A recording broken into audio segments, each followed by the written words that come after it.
naman po tayong muli. Nandito na naman tayong lahat, syempre, para sa isang gabi na punong-puno ng pagpapala. Ating muling pag-aaral ng salita ng Diyos. Hallelujah, magandang gabi po sa ating lahat. At ngayon, ay welcome ko po ang bawat isa sa episode episode 7. Purihin ng Panginoon, nakapitong araw na tayo, ang bilis lamang ng mga pangyayari, no? Yan, so tunay nga, ang bilis lang ng mga pangyayari sa buhay natin, kaya dapat habang tayo nabubuhay dito sa mundo ay maglingkod na tayo sa Panginoon. Wag na tayong maghintay ng mga bagay na kailangan pa mangyari bago natin simulan ang paglilingkod sa Panginoon. Hallelujah. So, magandang gabi po muli.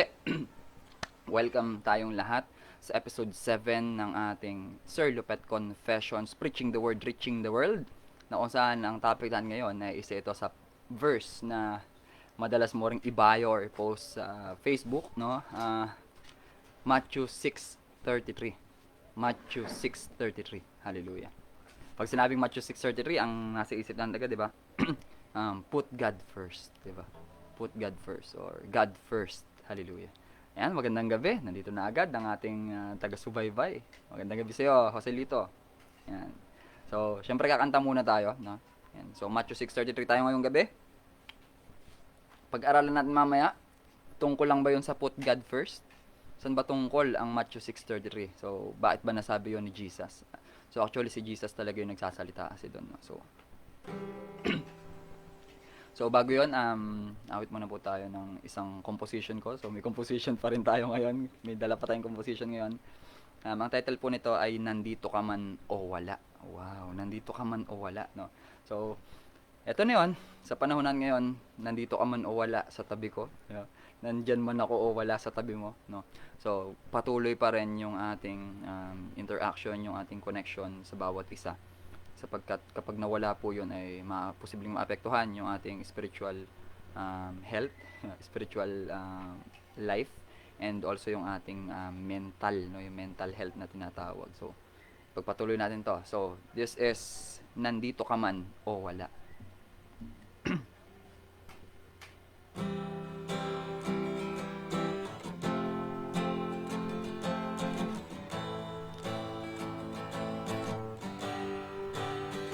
Kailan may... Okay, so nakalimutan ko magkatono kasi yun, no? So, ang simula ay minsan, no? Minsan kailangan nating lumayo kung di pa rin handa ang ating mga puso. Madami pang kailangang lampasan. Mga damdamin ay dapat munang pigilan. Nasaan ka man kahapon, sino man ang kasama mo ngayon, nandito ka man o wala. Damdamin kong ito ay hindi mag-iiba, nandito ka man o wala.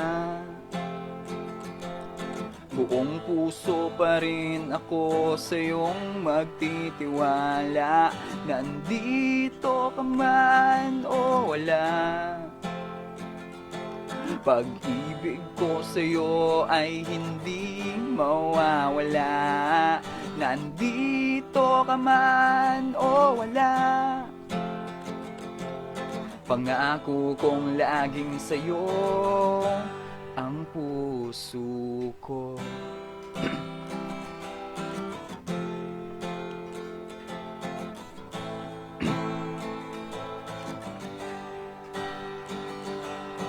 Minsan iniisip kong sa habang buhay ba ay magkasama tayo.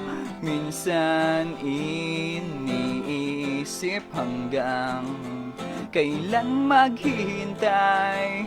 Ito ba ay habang buhay? Nasaan ka man kahapon? Sino man ang kasama mo ngayon? Nandito ka man o wala? Damdamin kong ito ay hindi mag-iiba. Nandito ka man o wala, buong puso pa rin ako sa iyong magtitiwala. Nandito ka man o wala, pag-ibig ko sa'yo ay hindi mawawala. Nandito ka man o wala, pangako kong laging sa'yo ang puso ko. Maghihintay pa rin, maubos man ang mga bituin. Nasaan ka man ngayon, ikaw pa rin ang pangarap ko. Nandito ka man o wala, damdamin kong ito ay hindi mag-iiba. Nandito ka man o wala, buong puso pa rin ako sa iyong magtitiwala. Nandito ka man o wala, pag-ibig ko sa'yo ay hindi mawawala. Nandito ka man o wala, pangako kong laging sa'yo, pangako kong laging sa'yo, pangako kong laging sa'yo ang puso ko. Hallelujah. Nandito ka man o wala. Yan, at ngayon, yan ang nararanasan natin. Yan ang nararanasan natin ngayon, especially para sa mga mahal natin sa buhay. We are losing them so much, no? Kahit na alam natin na they're still existing, pero sa panahon ngayon ay yun. Shout out sa mga relatives ko na hindi ko nakakasama ngayon. Yan, yung lolo at lola ko, no? Mga tito, tita ko, no? Sa Hermosa, no? Ayan. So, kasama yan talaga. Kailangan nating sumunod sa mga pinatutupad ng ating government sa panahon ngayon bilang pag-iingat na rin. Kaya, sa pamamaraan ng ganitong ating activity, virtual activity, sa pag-aaral ng salita ng Diyos, ay tayo po yung maasa na kahit papano ay maibsan yung ating kalungkutan na nadarama, no? Ngayong pandemic, no? Ayan, so, ayan, magbasa tayo ng comment dito kay RV Malit Pablo. Good evening sa'yo, RV, no? Magandang gabi sa'yo. Ayan. Ayan, si RV kasama rin natin gabi-gabi yan. So, ngayon, ay handa na ba tayong lahat? Handa na ba? Pati ba ako ay handa na, no? Para sa isang, hallelujah, sa isang pagbubuklat muli ng Biblia sa gabing ito, no? Sa pag-aaral ng salita ng Diyos. So, bago po tayo manalangin, basahin po natin ang mensahe sa Matthew 6:33. Yan, paborito mo to, sigurado, no? Yan. Matthew 6:33, sabi, ngunit higit sa lahat ay pagsikapan ninyo na kayo ay pagharian ng Diyos. Mamaya, isa-isahin natin to, no? At mamuhay ng ayon sa kanyang kalooban. So, ano mangyayari pag nagawa natin yon? At ibibigay niya sa inyo ang lahat ng inyong pangangailangan. Matthew 6:33. Kaya marami madalas sinasabi, God first, di ba? Marami nagsasabi, unahin ang kalooban ng Panginoon. So ngayong gabi, intindihin natin paano nasabi yon, bakit nasabi yon ni Jesus, no? So bago yun ay manalangin muna tayo sa presensya ng ating Panginoon ngayong gabi. Hallelujah. Maraming salamat, Panginoon. Narito kami, patuloy na nagpapakumbaba sa inyong harapan, Panginoon. Maraming salamat sa panibagong pagkakataon na ibibigay niyo sa amin, Panginoon, upang patuloy na pag-aralan yung salita, Panginoon. Nais naming mamuhay, Panginoon, ng ayon sa inyong kalooban ngayong gabi. At bahagi ito, Panginoon, ng aming pagsunod sa inyong kalooban. Maraming salamat, Panginoon, pagkulob niyo sa amin ng karunungan na kailangan namin. At gayon din sa bawat isa na makakasama namin gabi, Panginoon, pagpalaan niyo po sila.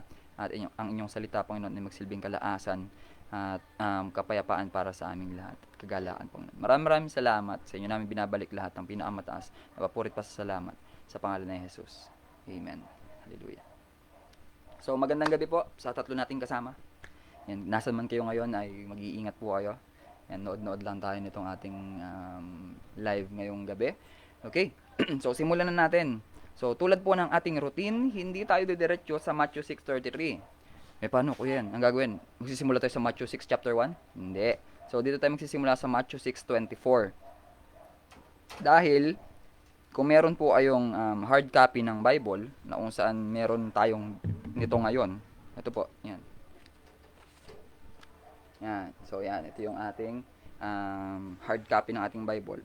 So meron po dito, ang title po nito nung Matthew 6:24 kung saan nandun yung Matthew 6:33 pag tinuloy po natin. Ang title niya po ay Diyos o Kayamanan. Hallelujah. Ito na naman yung topic, no?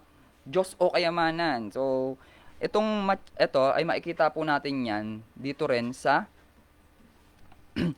sa Luke 16:13 at saka sa Luke 12:22-31 yan. So pwede rin po nating i-check, no. Yan, magandang gabi sa iyo, kapatid. Yan, si Bayaw Jelly, Angeles Casalme yan.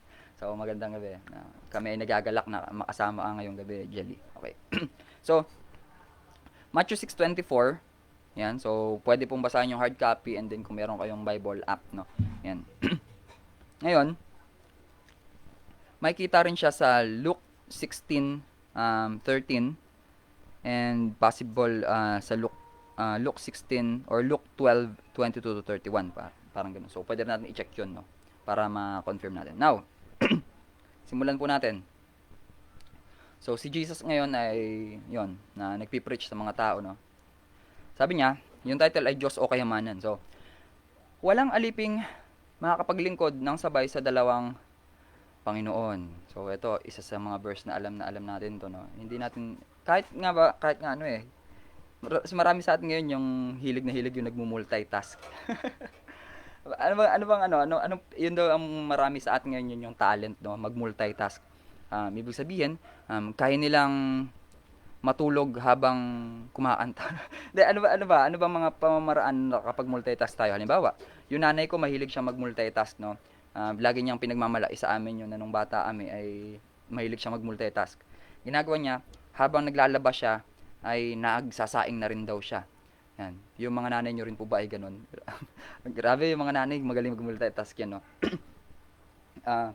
Naglalaba na siya, nagbabantay pa ng kapatid ko, na sanggol pa lang nun. Tapos, at the same time, nagsasaing pa yon.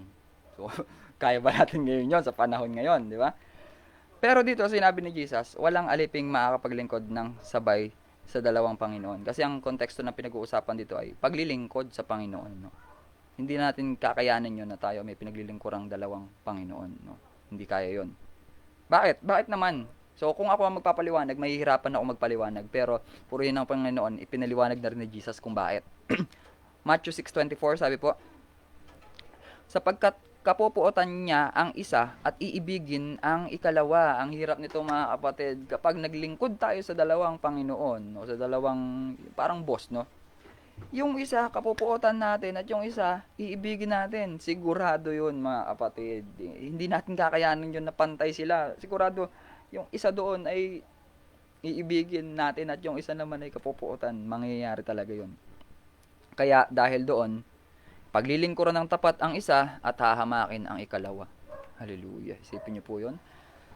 Hindi natin kaya 'yon. Hindi natin kaya maglingkod sa dalawang Panginoon ng sabay. Ngayon, hindi kayo maaaring maglingkod ng sabay sa Diyos at sa kayamanan. So, 'yun po yung tinutumbok ni Jesus dito. 'Yun po yung pinapakahulugan niya dito.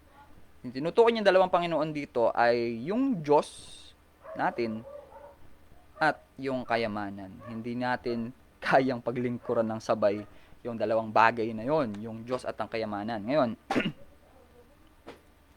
Matthew 6:25 sabi, kaya't sinasabi ko sa inyo, huwag kayong mabalisa tungkol sa inyong kakainin at sa inyong iinumin upang kayo'y mabuhay o kaya'y tungkol sa susuotin ng inyong katawan. Ayan. So, sa panahon natin ngayon, marami sa atin ang nababalisa. Aminin na natin, marami sa atin ang nababalisa. Ngayon, Sinasabi ko sa inyo, huwag kayong mabalisa. Ang dami mga bagay nagiging dahilan ng ating pagkabalisa sa panahon ngayon, lalo na nandito tayo sa quarantine, no? Ngayon dito, ang binanggit pa lang ni Jesus dito ay tungkol sa inyong una kakainin. Yan ang pinakasigurado sa lahat, mga kapatid. Mawalan na ng internet connection, huwag lang mawalan ng pagkain, no? Hindi mo makakain yung internet connection, no? Yung wifi di mo makakain yon. Pero yung pagkain, yan ang kailangan na kailangan natin. Ano pa? At sa inyong iinumin, di ba? Mawalan na, para sa akin, mawalan na ng cellphone, wag lang kaming mawalan ng tubig.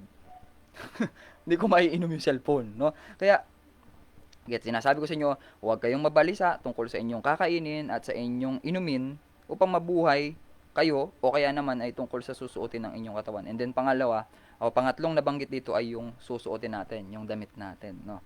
Yan, syempre, ayaw nating makita yung mga maselang bahagi ng ating katawan, yan ay private. So dapat tayo ay merong damit sa araw-araw. So, sabi ng Lord, sabi ni Jesus, huwag kayong mabalisa kung wala tungkol sa mga bagay na yan. So, tignan niyo po, pag-isipan natin itong sinasabi niya dito. Hindi ba't ang buhay ay higit na mahalaga kaysa pagkain at ang katawan kaysa damit? Pag-isipan muna natin yon. So, nandito, si pagkain at si damit. Nandito. Tapos sa abila, si buhay. So, pili tayo. Anong mas mahalaga? Yung buhay natin o yung pagkain at damit? So, sabi ni Jesus, hindi ba't ang buhay ay higit na mahalaga kaysa pagkain at ang katawan kaysa damit? Di ba? Mas mahalaga pa rin yung buhay, di ba? Ngayon, may sinabi si Jesus dito, sabi niya. Ito literal ito eh. Sige. Masdan nyo ang mga ibon. So, di ba? Sa ting umaga, siguro naman nakakita tayo ng ibon, no? Masdan ninyo ang mga ibon. Especially yung mga nasa wild, no? Hindi yung mga domesticated na ibon. So, masdan ninyo ang mga ibon. Hindi sila nagtatanim ni umaani man. Amen po ba 'yon? 'Di ba? Pansinin natin yung mga ibon, 'di ba? Tweet tweet tweet tweet. Lipad-lipad lang yung mga 'yan, 'di ba? Hindi naman sila nagtatanim. Hindi sila nagpupunla, no? At ganoon din, hindi rin naman sila umaani. So, masdan ninyo ang mga ibon, hindi sila nagtatanim ni umaani man. O kaya nagtitipon sa kamalig, wala silang storehouse. Yan, amen, sabi ng ating kapatid na si Jelly. Yan. Nag-i-stay, hallelujah. Purihin ang Panginoon sa buhay mo. Yan. Yan. So, nagpapalaasan tayo dito, no? Yan yung ginagawa natin. Ngayon, masdan ninyo ang mga ibon. Hindi sila nagtatanim ni umaani man o kayo nagtitipon sa kamalig, ngunit pinapakain sila ng inyong Ama na nasa langit. Purihin ang Panginoon. Di ba? Ngayon, ang tanong ni Jesus, kung yung mga ibon nga pinapakain ng inyong Ama na nasa langit, hindi ba't higit kayong mahalaga kaysa mga ibon? Diba? So, gawa tayo ng comparison naman ngayon. Nandito ang ibon, nandito naman tayo. Sino ang mas mahalaga? Siyempre, mas mahalaga yung tao. Mas mahalaga yung tao. Kaya isipin na lang natin, kung yung ibon nga ay hindi nagtatanim, hindi rin umaani, hindi man nagtitipon ng kamalig, pero pinapakain sila ng ating Ama na nasa langit, no? How much more pa kaya tayo, no? Hindi ba't higit kayong mahalaga kaysa mga ibon? Amen? Ngayon, sa verse 27, sabi, sino sa inyo, so ito, medyo tumataas na yung emosyon ni Jesus dito dahil talaga, yung mga tao nung panahon na yon ay talagang nalilito sila kung Diyos o kayamanan ng kanilang paglilingkuran. Amen. Hallelujah. Hallelujah. Hallelujah. Yan. Kasama natin si Bayo Jelly. Matthew 6:27, sino sa inyo ang makakapagpahaba ng kanyang buhay ng kahit isang oras sa pamamagitan ng kanyang pagkabalisa? Sino? Ito madalas kong sinasabi sa nanay ko to no. Nagpi-preach ako araw-araw sa nanay ko. Sabi ko, hindi ko talaga mahanap sa Bible kung nasaan itong Matthew 6:27 dati, no, or tong mismong statement na to, yung tanong ni Jesus. Kasi isipin nyo, kung tayo ay mababalisa sa araw-araw, ano ibig sabihin ng mababalisa? Yung parang di ka mapakali, parang ano ba naman yan, baka pag di ko nagawa ito, ganito yung mangyari, ganun. Nababalisa tayo, no, doon nagbubungay ng anxiety sa katagalan, no. Sabi ni Jesus, tinatanong tayo ni Jesus, sino sa inyo, sa mga kasama natin na nanonood ngayon, sino sa atin ang makakapagpahaba ng kanyang buhay? Gusto natin na humaba yung buhay natin, di ba? Para makita mo pa yung mga anak mo, makita mo pa na mag-asawa sila, makita mo pa na magkaroon sila ng mga anak din, para may apo ka, maabutan mo sila, kaya gusto mo humaba yung buhay mo, di ba? Lahat naman tayo gusto yun Ngayon, sino sa inyo ang makakapagpahaba ng kanyang buhay ng kahit isang oras sa pamamagitan ng kanyang pagkabalisa? Meron po ba? Meron po ba sa atin na kayang dagdagan yung kanyang buhay sa pamamagitan ng pagkabalisa. No, 'di ba? Isipin niyo po ako, halimbawa itong oras na to, 7 to 8 PM ang schedule natin. Itong oras na to, hindi tayo magla-live. Ang gagawin ko lang ay mababalisa lang ako. Mababalisa lang ako sa loob ng isang oras. Madadagdagan ba nun yung buhay ko kahit isang oras ang haba sa buhay ko? Hindi. Kaya yan yung ano natin mga kapatid, no? Yan yung tandaan natin. Tinatanong tayo palagi ni Jesus. Hindi nyo mapapahaba ng kahit isang oras man lang yung buhay nyo sa pamamagitan ng pagkabalisa. Marami sa atin ngayon ay balisang balisa. Normal lang yun kasi hindi tayo sigurado sa kung ano mangyayari bukas kung wala tayong faith. That's why kung mapapanood nyo po yung episode 1 and 2 ng ating SL Confessions, pinag-usapan natin yung pananampalataya. Sabi sa Hebrews 11:1, 'di ba? Sabi, ang pananampalataya ay katiyaan sa mga bagay na magaganap, 'di ba? Kahit di pa natin nakikita 'yon, tayo nananampalataya na. So, mga kapatid, sa gabi pong ito, sa pamamagitan ko, no, sinasabi po sa atin ng Diyos na hindi natin madadagdagan ang ating buhay ng kahit isang oras man lang sa pamamagitan ng ating pagkabalisa. Kaya kapatid, huwag kang mabalisa, huwag kang mag-alala. So, patuloy tayong magbasa. Matthew 6:28 sabi, at bakit kayo nababalisa tungkol sa pananamit? Kasi noong mga panahon na yon talaga, yung mga tao doon ay talagang nababalisa tungkol sa kanilang pananamit. No? Isipin ninyo kung paano tumutubo ang mga bulaklak sa parang. Di ba? Yung mga bulaklak, wala naman nagtatanim sa mga yun eh. Meron po ba nagtatanim? Kung plantita ka, o kung plantita ka, siguro, nagtatanim ka. Pero yung mga bulaklak sa parang ang tinutukoy ni Jesus dito. Yung mga nasa kaparangan, nasa bukid, di ba? Yung mga gano'n, nasa mga nasa field, syempre, yun. At bakit kayo nababalisa tungkol sa pananamit? Isipin ninyo kung paano tumutubo ang mga bulaklak sa parang. Di ba? Hindi sila nagtatrabaho, hindi gumagawa ng damit. Di ba? Hindi naman nagtatrabaho yung mga bulaklak na yun. Hindi rin sila gumagawa ng damit. Verse 29, Matthew 6:29. Ngunit sinasabi ko sa inyo, kahit si Solomon. So, syempre, kilala ni Jesus si Solomon, no? So, ngunit sinasabi ko sa inyo, kahit si Solomon na napakayaman ni Haring Solomon, darating ang Panginoon, darating ang panahon na yan naman ang itatopic natin, yung buhay ni Haring Solomon, no? Ngunit sinasabi ko sa inyo, kahit si Solomon na napakayaman ay hindi nakapagdamit ng singganda ng isa sa mga bulaklak na ito. Ngayon, magtataka tayo, bakit ang tawag ni Jesus kay Solomon ay Solomon lang? Bakit di niya sinabing Haring Solomon? Yan. Kasi mga kapatid, si Jesus po ang ating hari ng mga hari, no? So si Solomon para sa kanya ay isang typical na tao na ginamit ng Panginoon, no? So si Jesus kasi ang ating hari ng mga hari, no? Siya ang ating soon coming king. Yan ang ating faith na si Jesus ay magbabalik, no? Hallelujah. Ngayon, sinasabi ko sa inyo, kahit si Solomon na napakayaman, dahil si Solomon nga ay pinagkalooban ng kayamanan ng Panginoon nung panahon na yon, ay hindi nakapagdamit ng singganda ng isa sa mga bulaklak na ito. Hindi nakapagsuot si Haring Solomon nung ganon. Ngayon, isipin nyo, sa verse 30, Matthew 6:30, kung dinaramitan ng Diyos ang damo sa parang nabuhay ngayon, at kinabukasan na igagatong sa kalan, kayo pa kaya? So, bago natin basahin yung kasunod, no? Ganoon naman kasi ang buhay ng isang damo o ng isang bulaklak sa parang, no? Ng isang damo sa parang. Ngayon, buhay, din kinabukasan, ang term dito, ginagatong sa kalan. Siguro malalaking damo itong tinutukoy ni Jesus, no? So, kung dinaramitan ng Diyos ang damo sa parang na buhay ngayon, yung mga damo na yon, at kinabukasan ay ginagatong sa kalan, tayo pa kaya? Kayo pa kaya? Sabi niya dito. Kay liit ng inyong pananampalataya sa Kanya, di ba? So, mapapansin po natin, sinasabi ni Jesus dito, yung pananampalataya pa rin. Yun pa rin yung gusto niyang mabuhay sa lahat ng nasa atin, sa lahat ng nanonood ngayon, sa lahat ng ating mga kasama, no? Gusto pa rin ni Jesus, yung pananampalataya natin, ay huwag nating hayaang maliit lang. Kailangan tulungan natin, no? Tayo ay magtulungan, tayo ay hilingin natin sa Panginoon na dagdagan niya ang ating pananampalataya dahil kung minsan talaga lumiliit ang ating pananampalataya. Ngayon, sa 31, kaya't huwag kayong mag-alalang baka kayo kapusin, no? Yan. Amen. Hallelujah. Ngayon, 31 mga kapatid. Ito pa isa sa pinaka magandang paalala sa atin ng ating Panginoong Jesus. Kaya't huwag kayong mag-alalang baka kayo kapusin sa pagkain, inumin o damit. Mga kapatid, makinig tayo dito ha. Tatlong bagay ang tinutukoy ni Jesus dito, no? Huwag kayong mag-alalang baka kapusin kayo saan? Pagkain, number 1. Pangalawa, inumin. At pangatlo, damit. Mga kapatid, sa totoo lang, yan lang talaga yung kailangan natin. Yan lang talaga. Bakit ba tayo nagtatrabaho? Bakit tayo naghahanap buhay? Sige nga, bakit? Di ba?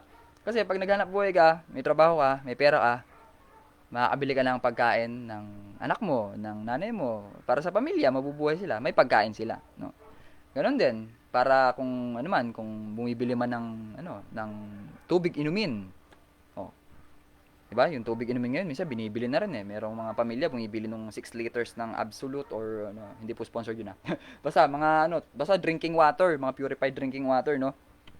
Bumibili pa ng tubig, no? Kami puro yun ang Panginoon dito sa amin. Buti naman may tulo pa yung free flow namin at doon kami umiinom. Marami mga nagsasabi buti hindi kami nalalason. Free flow kasi yun, doon kami umiinom. Puro yun ang Panginoon.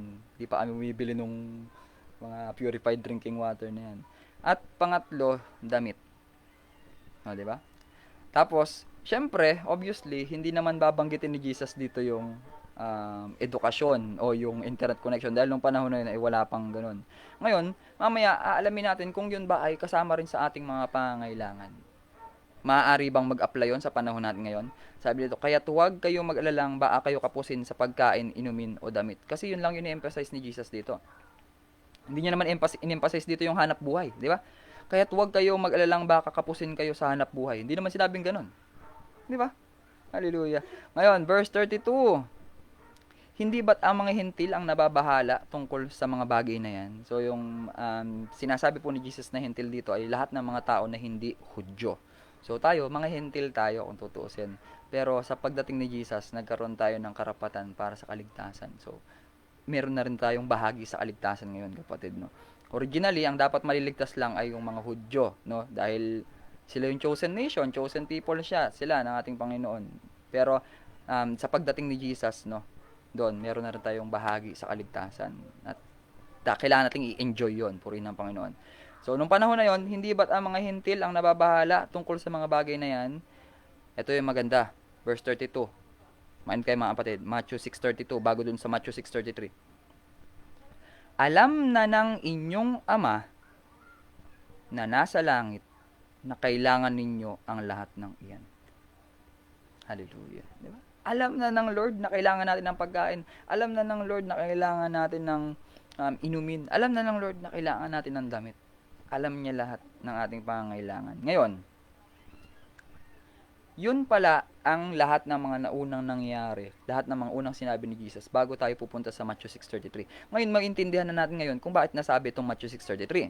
Sabi sa Matthew 6:33, ngunit. So, may binanggit siya ng ngunit dito si Jesus. May binanggit siya ng ngunit. Kaya bakit ba natin ginagamit yung salitang ngunit? So, ginagamit natin yung ngunit minsan para sa hindi pagsang-ayon doon sa naunang statement, di ba? Ngayon, alam na ng inyong Ama na nasa langit na kailangan ninyo ang lahat. Verse 33, ngunit higit sa lahat ay pagsikapan ninyo na kayo'y pagharian ng Diyos. Dalawang bagay ito, kapatid, no? Higit sa lahat, lahat. Marami, lahat. Pero merong higit pa doon, no? Higit sa lahat ay pagsikapan ninyo na ano? Ano ba ibig sabihin pagsikapan, no? So, himay-himay natin to. Ngunit, so, may hindi pagsang-ayon si Jesus, no? Meron siyang sinabi na ito ang mas mahalagang gawin natin. So, ngunit higit sa lahat ay, una, pagsikapan. Kailan nangyayari na tayo ay nagsisikap? Natututunan natin na magsikap kapag mahihirap yung mga nangyayari sa atin, no? 'Di ba? Kahit na mahirap tayo nagpapatuloy, 'di ba? Tayo ay nagsisikap, no? Ibig sabihin, mahirap talaga na tayo ay pagharian ng Diyos. Hallelujah. Yun po yung ibig sabihin doon. Isipin natin. Isipin mo nga, kung ikaw ay nasa pamilya, 'di ba? Kapag yung nanay mo nakikita na laging kung sino man kasama natin sa bahay, nakikita na parang laging wala tayong ginagawa, 'di ba? Parang na lang iisipin natin noon, parang ang hirap na maghari yung Diyos sa atin kasi gulong-gulo yung isip natin. Pero ang sabi ni Jesus dito, higit sa lahat ay pagsikapan ninyo na kayo'y pagharian ng Diyos. Pagsikapan natin. Pagtulungan natin. Yun, tulong-tulong tayo na tayo pagharian ng Diyos, mga kapatid. Ngayon, paano yun? Paano matutulungan? Paano natin matutulungan yung isa't isa? Mamuhay ng ayon sa kanyang kalooban. Ano ba yung kalooban ng Diyos? Di ba? Yun yung may susunod na itatanong. Ano ba ang kalooban ng Diyos? So, isa sa kalooban ng Diyos, mga kapatid, alam natin kung tayo magbabasa ng Biblia, ay sumunod tayo sa kanyang mga utos. No? Di ba? Paglingkuran natin ng Diyos, siya lang. Di ba? Kung papapiliin tayo Diyos o kayamanan, piliin natin lagi yung Diyos. Siya lagi. Kasi kung pipiliin natin yung kayamanan, nakatingin lang sa atin yung Diyos. Pero kung yung Diyos yung pipiliin natin, ipagkakalob niya sa atin yung kayamanan. Amen. Yun. So, ngunit higit sa lahat ay pagsikapan ninyo na kayo'y pagharian ng Diyos at mamuhay ng ayon sa kanyang kalooban. So, yun yung dalawang bagay na kailangan natin gawin. Ngayon, at ibibigay niya sa inyo ang lahat ng inyong pangangailangan. Okay? So, binanggit na dito ngayon, ibibigay niya sa inyo ang lahat ng inyong pangangailangan. Ang dami nating kailangan sa panahon ngayon, mga kapatid. Napakarami. Grabe. Ang dami nating kailangan sa panahon ngayon. Ano bang mga kailangan natin? Isa-isahin natin. Sige, isa-isahin natin na. So, included na yung pagkain, damit, inumin. So, kung ikaw ay nag-aaral ngayon, gusto mong magkaroon ng maganda-gandang, sabi nga high-paying job, kailangan mo ng education, mag-aaral. No? Dahil online class, kailangan mo ng internet connection. Para gumana yung wifi, kailangan mo ng electricity, syempre, kuryente, power supply, kailangan mo yon. Dahil online class, minsan hindi sapat yung cellphone lang. Kailangan meron ka ring desktop o laptop. Iba-iba pa. Ano pa? Dahil mas magandang magbiyahe ngayon kung naka-private ka na sasakyan. Hindi, naging pangangailangan na rin yung sasakyan. Ano pa? Ano pa yung mga naging mga pangangailangan natin sa panahon ngayon? Ang dami nating naging pangangailangan sa panahon ngayon na kung saan dati, yun lang, pagkain, damit, inumin lang, yun lang. Pero ngayon, kahit yung tahanan, naging pangangailangan na rin, di ba? Kasi nung unang panahon, kahit sa tolda lang nakatira yung mga tao, masaya na sila. Sa tolda lang, buhay na sila, di ba?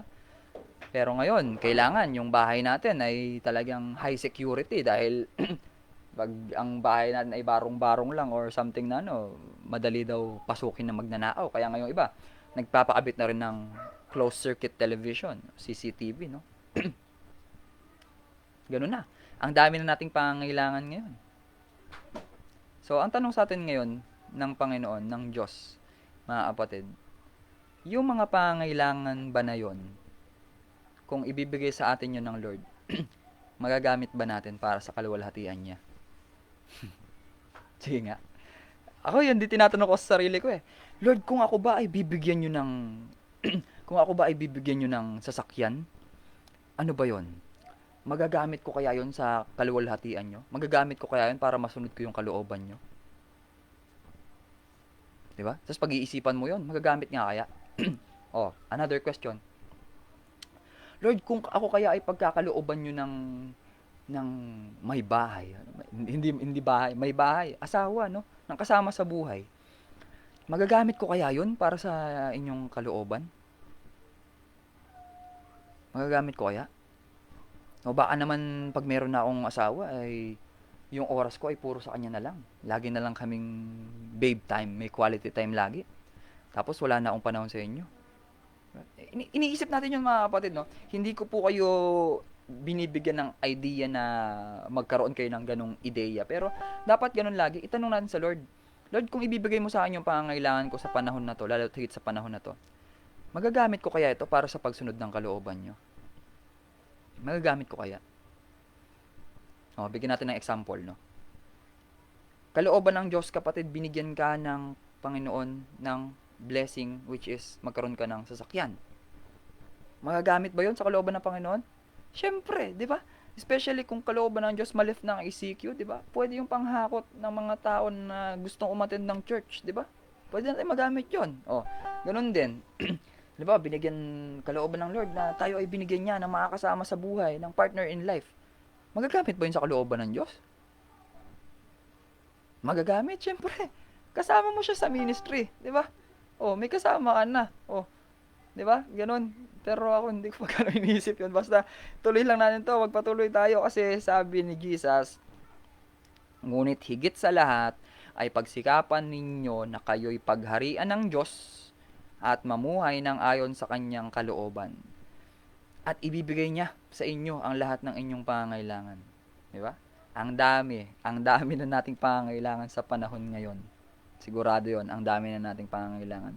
Pero mga kapatid, kailangan sigurado tayo kung ito ba, pag itong pangangailangan ba na to ay binigay sa akin ng Lord, ng Diyos. Magagamit ko ba ito sa pagsunod ng kanyang kalooban? Ingat po tayo. Hindi natin pwedeng paglingkuran ng sabay ang Diyos at kayamanan. So, pipili talaga tayo. At kung piliin man natin ang Diyos, piliin man natin siya, siyempre ang Diyos ay magagalak sa atin at lahat ng bagay ay ibibigay niya sa atin. Yung mga pangangailangan natin, no? Hindi yung luxuries in life, no? Ang ibibigay niya po ay yung pangangailangan. Dahil alam ng ating Amang nasa langit ang lahat ng ating mga pangangailangan sa araw-araw. Sa verse 34, ito po yung huling verse ng chapter 6 ng Matthew. Kaya nga, huwag ninyong ikabalisa ang para sa araw ng bukas. Dahil ang bukas ang bahala sa sarili nito. Sapat na ang inyong mga suliranin sa bawat araw. So, basahin natin sa kabilang Bible kung pareho lang. So, kaya nga, huwag ninyong ikabalisa ang para sa araw ng bukas. Dahil ang bukas ang bahala sa sarili nito.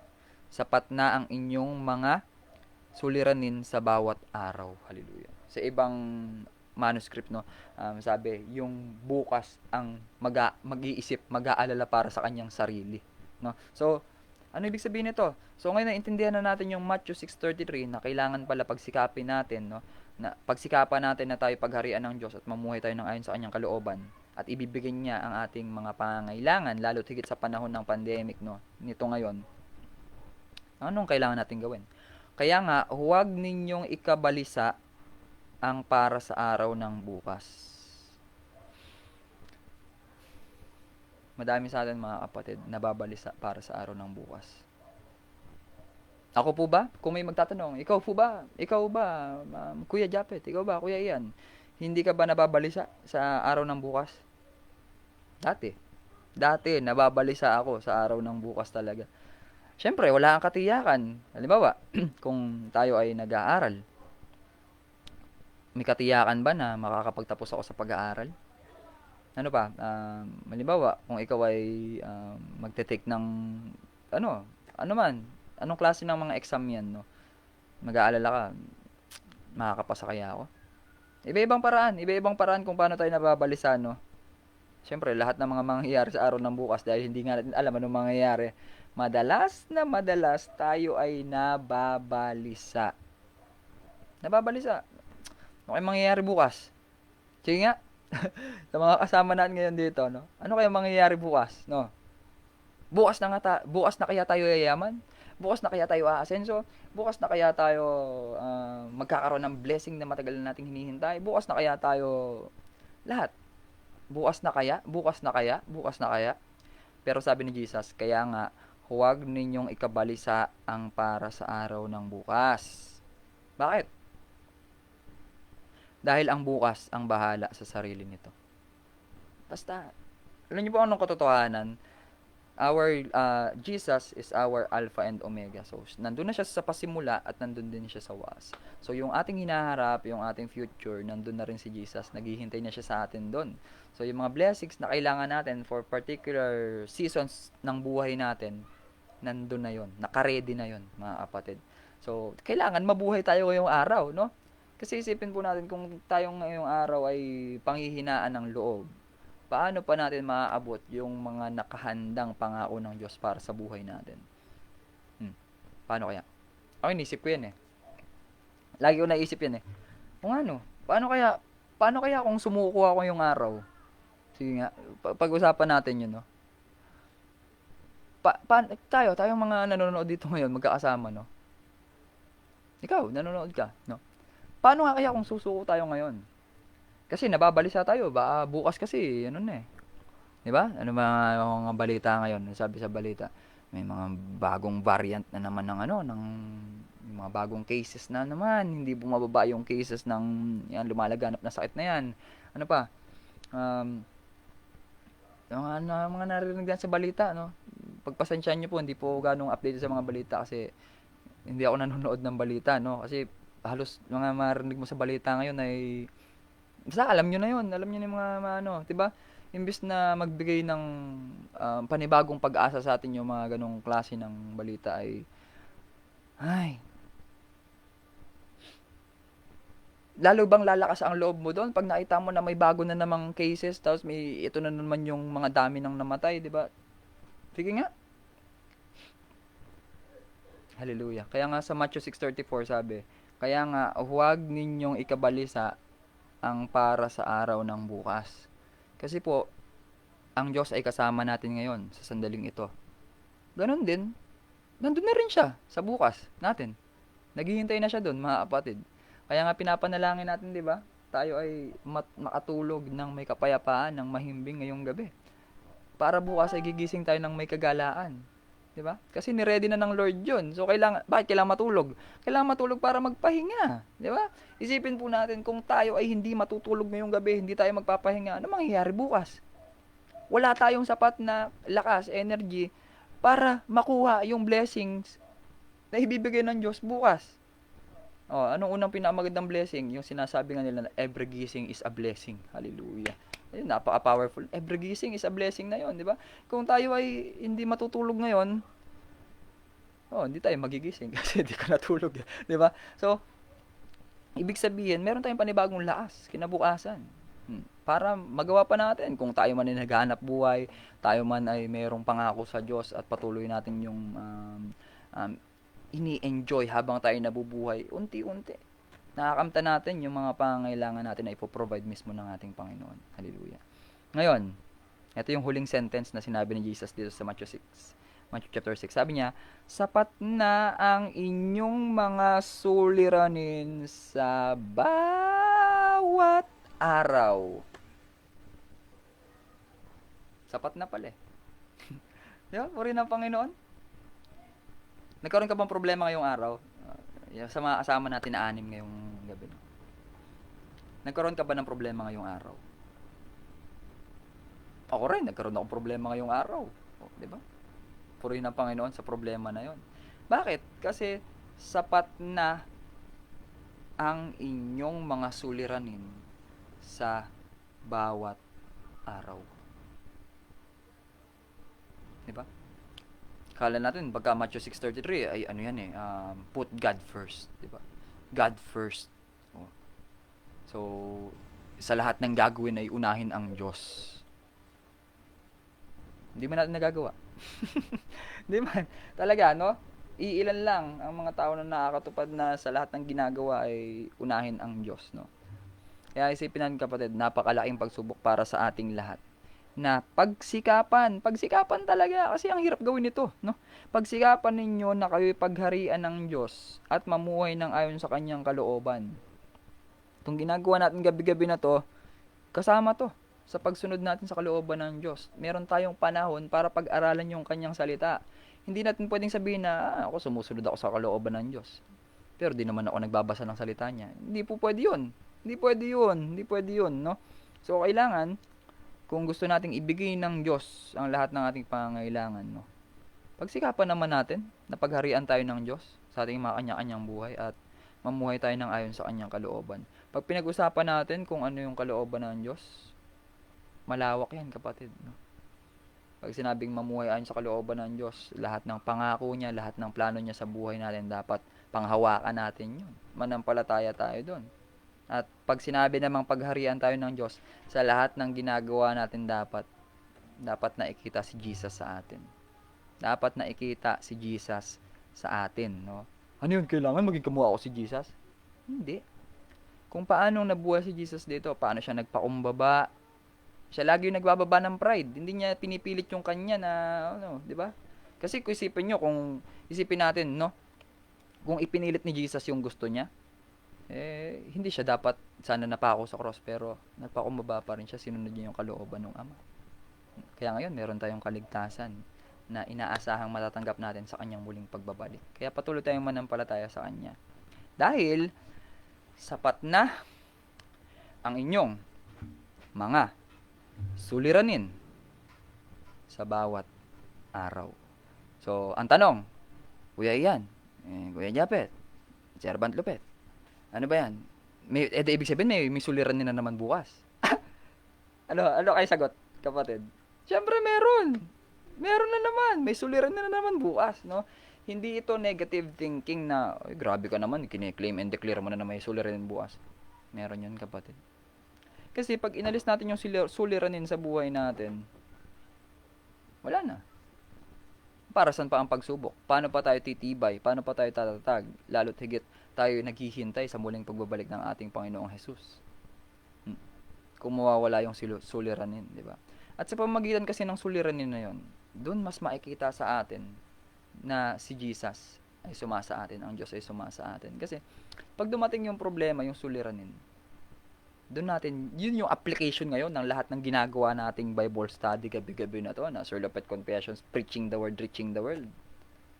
Doon yung application yan sa mga suliranin bukas. Ano kaya, no? So, syempre, hindi naman natin pwedeng itanong pa, ano kayang suliranin bukas? Hindi. Basta tayo ay matutulog ng mahimbing ngayong gabi. Huwag nating intindihin, huwag tayong mabalisa para sa araw ng bukas, dahil ang bukas ang bahala sa sarili nito. Sapat na ang ating mga suliranin sa bawat araw. So, kung nagkaroon man tayo ng suliranin kahapon, sapat na yun doon. Kung nagkaroon ng problema ngayong araw, sapat na yun para sa araw na to. Kung may problema bukas, sapat na yun para bukas. No? So, kung tayo man ay nakaranas ng suliranin ngayong araw, mga kapatid, idaan po natin sa panalangin yan. No? Tayo ay mag-pray, huwag tayong magsawang manalangin, dahil wala nang sasarap sa tulog na mahimbing. Wala nang sasarap. Kahit anong pagkain pa man yan, wala nang mas sasarap sa tulog na mahimbing. No? Yung payapa ang makakahimbing sa buong magdamag. Dahil alam mo na yung buhay mo ay hawak ng Diyos. Diba? God holds our world in the palm of His hands. Yan ang kailangan pananampalatayan natin. Ngayon, kung hindi po tayo sasampalataya sa bagay na yun, I'm still gonna pray for you, kapatid. Ipagpe-pray ka pa rin namin dito, no? Pero yamang meron ng pagkakataon na atin itong naunawaan, no? So, tayo ay manampalataya na rin na nandiyan na yung Lord. Nandun na siya sa bukas. Nandun na siya. Naghihintay na siya sa atin. So, anong kailangan natin gawin? Pagsikapan ninyo na kayo'y pagharian ng Diyos at mamuhay ng ayon sa kanyang kalooban. Para in case kailangan mo ng pagkain, damit, tirahan, tubig, o kung ano man ang pangangailangan mo sa araw-araw, mai-provide na yon. Mai-provide na yon ng ating Panginoon. Kailan? Bukas. Kasi yung mga pangangailangan natin, na-provide ngayong araw, may po-provide din yan para naman bukas. Kaya kailangan tayo ay magkaroon ng kapayapaan, magkaroon tayo ng kagalaan ngayong gabi, para tayo ay magkaroon ng mahimbing na tulog, para makapag-restore tayo ng energy na kailangan natin para naman sa mga pagsubok kinabukasan. Hallelujah. Kaya ayan ang ating mensahe ngayong gabi para sa episode 7. Purihin ng Panginoon, di ba? Ganun lang. Naka 7 days na tayo, di ba? Sabi ko, may mga kaklase nga po ako nung college na nag-chat-chat. Hallelujah. Yan, dito na ako kasama natin. Hallelujah. Magandang gabi. Speaking of kaklase, no, nandito na naman. Yan, purihin ng Panginoon sa buhay mo, Mare Chris, no. Yan. Amen. Pray and trust His plans, no? Yan. So, Matthew 6:33, no? So, yung Panginoon may plano palagi sa atin yan, no? Minsan di natin makita, di ba? Pero, ang gawin natin, pagsikapan natin na pagharian tayo ng Diyos, no? Sa kanya-kanya nating buhay. At mamuhay ng ayon sa kanyang kalooban. At ibibigay niya sa atin o sa inyo ang lahat ng inyong pangailangan. Nandun na si Lord kinabukasan. So, kailangan natin ngayong gabi ay manalangin para yung isip natin ay payapa. no? Makakapagpahinga tayo ng mahimbing, ng maayos ngayong gabi upang bukas ay matanggap naman natin yung plano, yung pangako ng Diyos para sa buhay natin. Magkakaiba tayo ng panahon, no?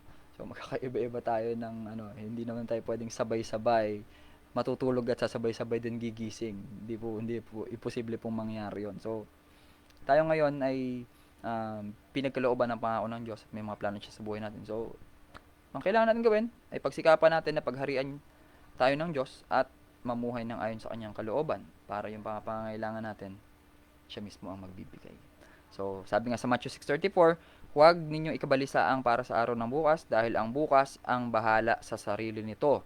Sapat na ang inyong mga suliranin para sa kahapon, ngayong araw. At bukas, kung may suliranin man, hindi tayo mag-aalala. Kasama natin ang Diyos. Hallelujah. Kaya sa gabing ito, tayo manalangin. Patuloy natin panalangin, syempre, yung kalagayan ng ating bansa, ng ating pamahalaan, ng mga ating mga kasamang frontliners, lahat ng mga nakakaranas ng karamdaman ngayong gabi, ayan talaga. Lahat ng iba't ibang pananait, no? I'm praying dun sa tita ko, no, na nagpa-swab test. Siya daw ay nag-test na positive, no? Yan pa, isa yan sa nakakadagdag sa ating mga alalahanin, no? Di ba? Nung nagpa-swab test, ay nalaman mong nag-positive ka sa lumalaganap na sakit na yan. And then, nang iisipin, di ba? Isip na, ang dami mo nang inisip, hallelujah. Pero, yung Diyos nandun na siya. Kasama na siya ngayon, kasama rin na siya bukas, at magpakailanman. So, sa gabing ito, tayo manalangin. Hallelujah. Maraming salamat, Panginoon, sa gabing ito. Maraming salamat, Panginoon, sa kaliwanagan, sa pag-aunawa na ibinigay niyo sa akin, Panginoon. Ngayong gabi, naming pinag-aralan ang Matthew 6:33, Panginoon, na kung saan inyo palang ipinapahayag sa amin, Panginoon, na kailangan naming pagsikapan na maghari ang Diyos sa aming mga buhay at mamuhay ng ayon sa kanyang kalooban. Tunay nga na ibibigay ninyo, Panginoon, ang aming mga pangangailangan sa araw-araw. At hindi namin kailangang mabalisa sapagkat sapat ang mga suliranin namin, Panginoon, sa bawat araw. Hallelujah. Maraming salamat sa gabing ito. We are continually praying para sa aming government, para sa mga frontliners dito sa bansang Pilipinas, Panginoon, sa aming mga respective localities, Panginoon. Na patuloy niyo po silang ingatan, bigyan niyo protection na kailangan nila sa araw-araw na pagsuong, Panginoon, sa lumalaganap na sakit, Panginoon. Lord, we believe and we trust your plans sa buhay namin, Panginoon. Kami nananampalataya na ang mga bagay na ito ay malalampasan namin, Panginoon. At ngunit higit sa lahat ay alam namin na mayroong naghihintay na buhay na walang hanggan para sa bawat isa sa amin, Panginoon, na kung saan sa panahong iyon, Panginoon, na hindi na kami makakaranas ng anumang pagdurusa, pagdalamhati, kalungkutan, karamdaman o sakit sa aming mga buhay, Panginoon. Bagkus ay kapayapaan na lamang at kagalaan sa piling ninyo. Hallelujah. Maraming salamat. Pinapanalangin ngayong gabi, Panginoon. Gayon din lahat ng may patuloy na dumaranas ng mga pananait ng kanilang katawan sa gabing ito, Panginoon. Lahat ng may mga karamdaman sa kanilang mga external and internal organs, Panginoon. We claim and declare, Panginoon, na ibigay niyo sa kanila ang kagalingan na kanilang kailangan, Panginoon, upang patuloy nilang magampanan ang kanilang purpose sa kanilang buhay, Panginoon. Rebuke lahat ng gawa ng kaaway, Panginoon, sa kanilang mga buhay. In Jesus' name, sa pangalan ni Jesus. Hallelujah. Maraming salamat, Panginoon, at patuloy niyo pong gamitin ang programang ito, Panginoon, upang ma-reach, Panginoon, ng sino man, kabataan, lalaki man o babae, Panginoon, saan mang panig ng daigdig, Panginoon, nangangailangan ng inyong salita, Panginoon, nangangailangan ng kaligtasan, Panginoon, sa gabing ito at sa kanilang buhay sa araw-araw, Panginoon. Maraming salamat po. At tunay nga na ang bawat isa na nandito, Panginoon, ay aming hinihiling, Panginoon, na pagpalain niyo, Panginoon, na tunay nga na ikaw, Panginoong Jesus, ang makita sa buhay namin lahat. Maraming salamat po. Samahan niyo po kami sa gabing ito. Ingatan niyo po kami, bigyan niyo protection, Panginoon, sa buong magdamag upang bukas, Panginoon, ay makita namin, Panginoon, ang panibagong umaga, Panginoon, na punong-puno ng pag-asa sapagkat kayo ay nandun na at ibibigay niyo ang mga pangangailangan para sa araw na yon. Maraming salamat at sa inyo namin binabalik lahat ng pinakamataas na papurit, pagsamba, parangal, pagluwalhati at pasasalamat sa matamis na pangalan ng Jesus. Amen. Amen. Hallelujah. Praise God. That's episode 7 ng ating Servant Lupet Confessions, Preaching the Word, Reaching the World. Matthew 6:33. Hallelujah. Ayan. So, para po sa mga kasama natin nandito pa, na purihin ng Panginoon sa buhay nyo. So, Meron pa po tayong isang awitin, composition ko rin 'to. Ang title nito ay Malayo Pa Pero Malapit Na. Sige, kantahin na natin diretso. I hope possible na makalimutan ko yung lyrics. Yon, basta gagawan ko na lang siya ng mas magandang cover. So, Malayo Pa Pero Malapit Na. Amen, sabi ni Ralph Miguel. Magandang gabi sa iyo, Ralph. No?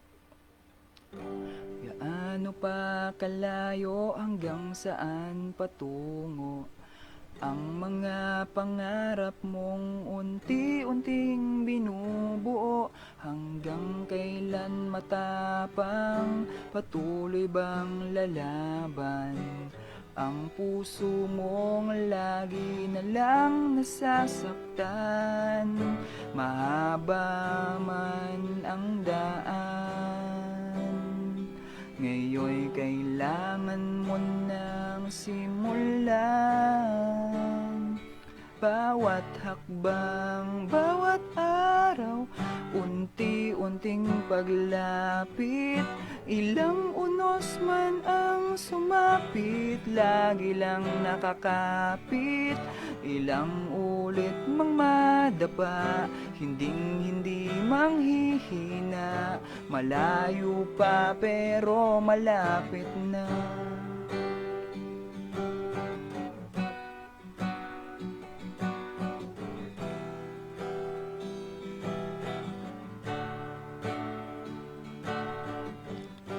Gaano pa kalayo, nais bang sumuko?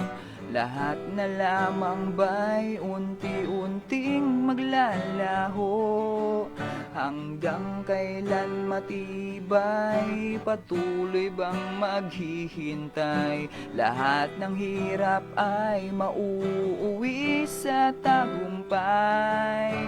Malabo man ang tanaw, laman ng isip ko ay ikaw. Bawat hakbang, bawat araw ay unti-unting paglapit. Ilang unos man ang sumapit, lagi lang nakakapit. Hindi magsasawa kahit laging lumuluha. Malayo pa pero malapit na.